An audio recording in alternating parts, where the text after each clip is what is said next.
Hi folks, St. Paul Steam and Machine here with a newly restored IND-X. I always called them IND-X, but that's not accurate. They're IND-X and they're made in Los Angeles, California, from about the 30s, 40s, maybe 50s. This one came to me, it sat on my shelf for 7 years before I messed with it. It had this steel boiler, that's their downfall. I tried to cut out the bottom, thought I'd replace a patch piece of it, but inside was so pitted and rough, it was just a basket case. So it sat on my shelf for 7 years, and I built a brand new boiler for it, a copper and with brass fittings. Same original specs, same tie down, same everything. Although I did take the liberty of adding one more port for a pressure gauge, which I thought was deserving. This runs a treat.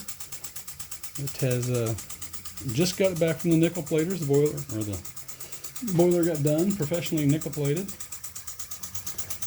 The whole base has been bead blast and reshot and wrinkle paint. This is a metal tag right here. I took the frame of the engine all down and stripped it along with the flywheel.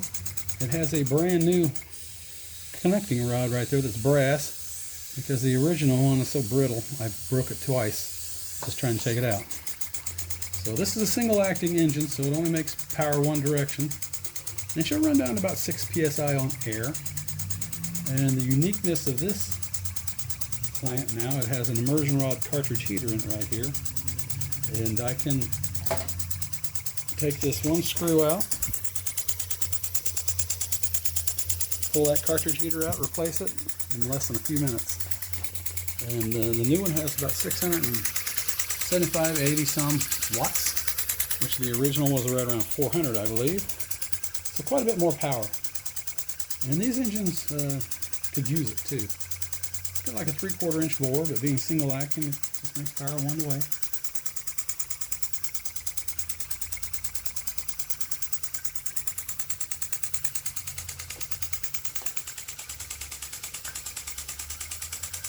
These are kind of steam hogs. Open her up here. And these are bi-directional.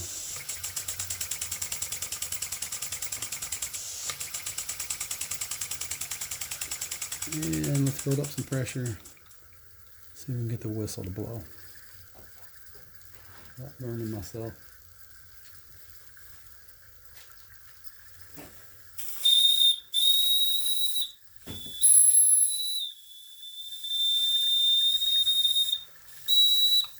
And there we go, folks. As always, thanks for watching. I appreciate it.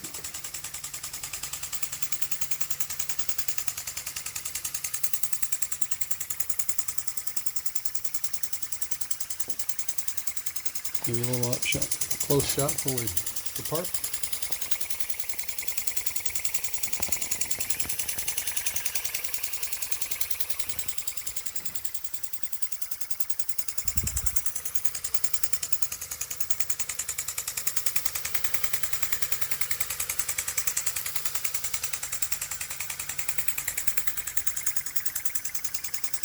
Thanks for looking, folks.